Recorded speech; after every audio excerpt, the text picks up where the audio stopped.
இன்னைக்கு பெண் இனப்பெருக்க உறுப்பு அண்டகம் பற்றி பார்க்க போறோம். அண்டகம் பாதாம் வடிவமானது. ஓரினை அண்டகங்கள் முதுகு முள்ளெலும்பின் இரு பக்கமும் இடுப்பெலும்பு பகுதியில் காணப்படுகிறது. அண்டகம் பாதாம் வடிவமானது. அண்டகத்தினுடைய வெளிப்பகுதிக்கு கார்டக்ஸ் என்று பெயர். அண்டகத்தினுடைய உள்பகுதிக்கு மெடுல்லா என்று பெயர்.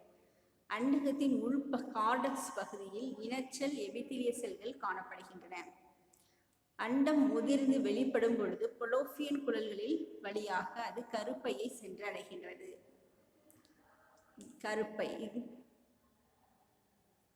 இது கருப்பை. கருப்பையினுடைய வாய்ப்பகுதி செர்விக்ஸ் என்று அழைக்கப்படுகிறது. கலவை உறுப்பு வெஜைனா என்று அழைக்கப்படுகின்றது. அண்டகத்தினுடைய கார்டக்ஸ் பகுதியில் காணப்படும் இணைப்பு திசுக்கள் ஸ்ட்ரோமாக்கள் என்று அழைக்கப்படுகின்றன. இந்த ஸ்ட்ரோமாக்களில் இனச்சல் எபித்திலிய செல்கள் காணப்படுகின்றன.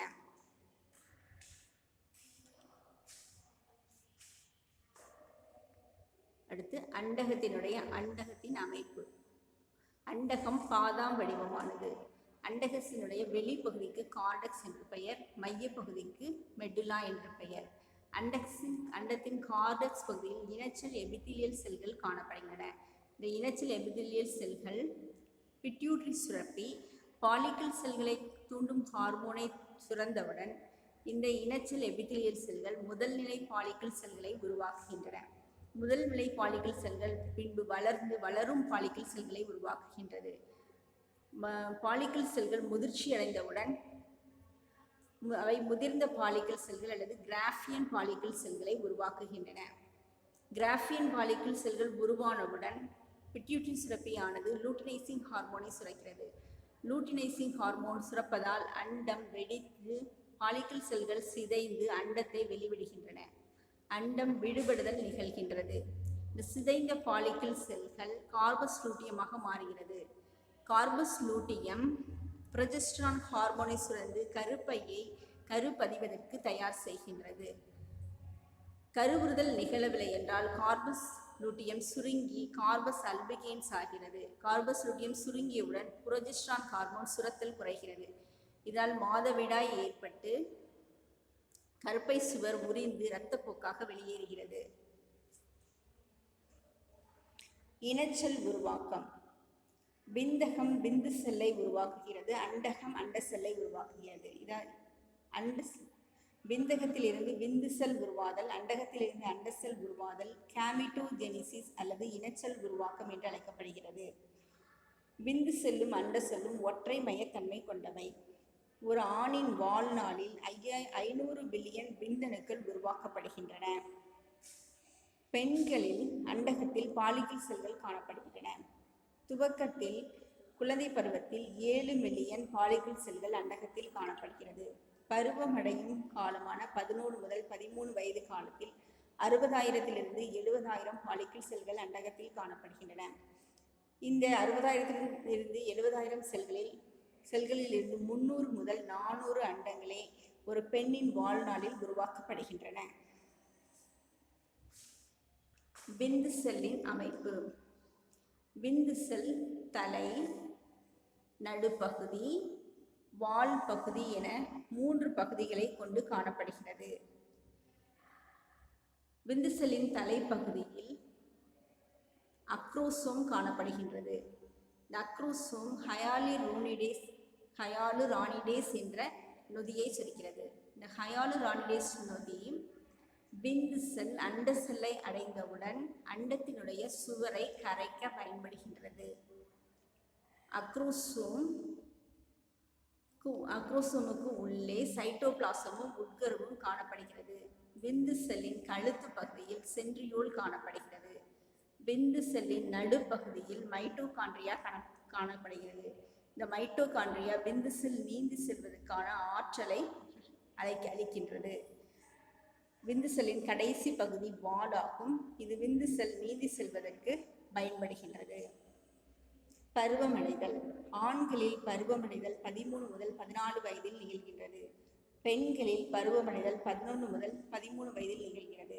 இந்த பருவமடைதலுக்கு காரணமான ஹார்மோன்கள் எவை? பிட்யூட்டரியின் பிட்யூட்டரி சுரக்கும் கொனட்டோட்ரோபின் ஹார்மோன்களாகும்.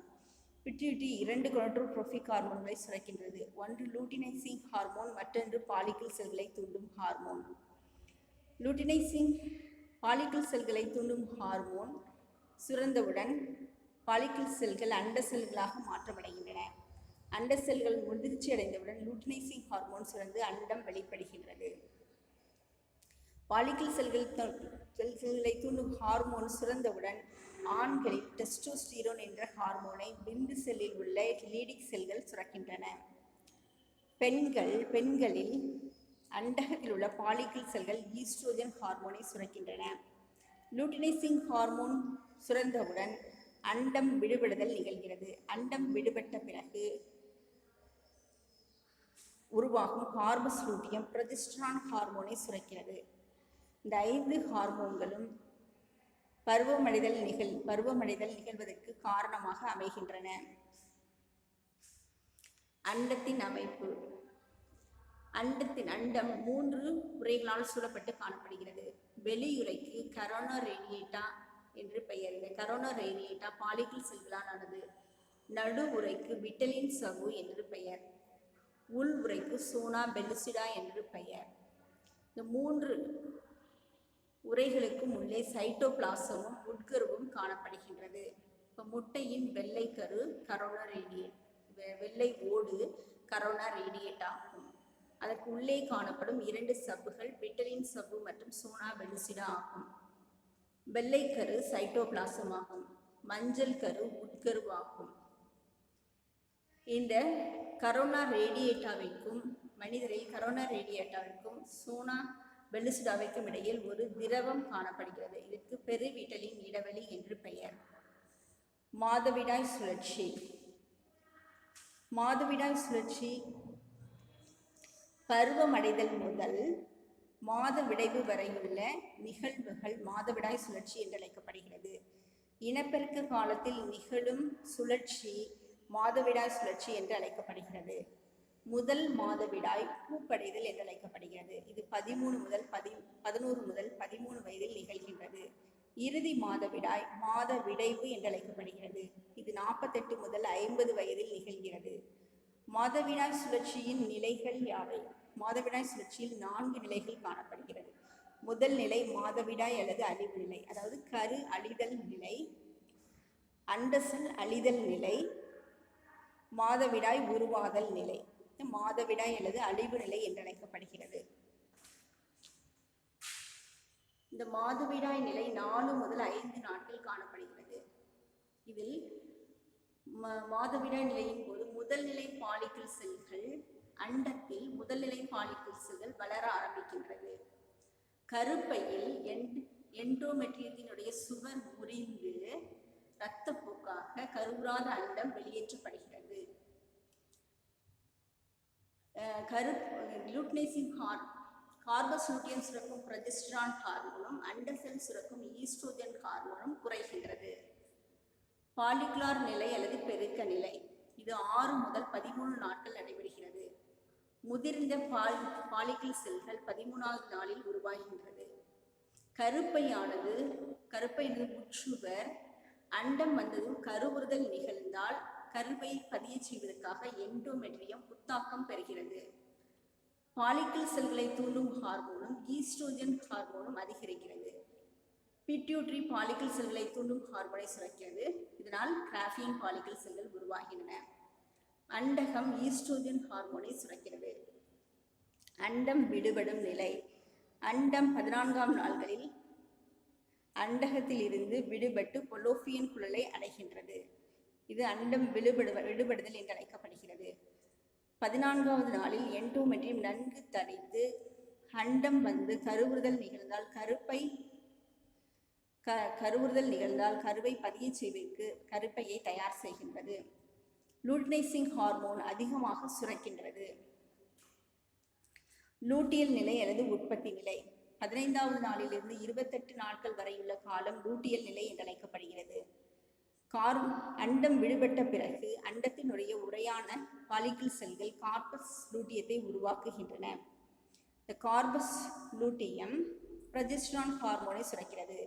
ப்ரொஜெஸ்டரான் ஹார்மோன் கர்ப்பகால ஹார்மோன் என்று அழைக்கப்படுகிறது. கருவுற்று கருப்பதிதல் நிகழ்ந்தால் கர்ப்ப காலத்தில் குழந்தை வளர்வதற்கான மாற்றங்களை ப்ரொஜெஸ்டரான் ஹார்மோன் செய்கின்றது. 28 நாட்கள் வரை கருவுறுதல் நிகழாவிட்டால் கருப்பை சுவர் உரிந்து மாதவிடாயாக வெளிப்படுகிறது. 28 நாட்களுக்கு பிறகு லூட்டினைசிங் ஹார்மோன், பாலிக்கிள் செல்களை தூண்டும் ஹார்மோன், ஈஸ்ட்ரோஜன் ஹார்மோன் போன்ற ஹார்மோன்களின் சுரப்பு குறைகிறது. இதனால் மாதவிடாய் ஏற்படுகின்றது. தேங்க்யூ.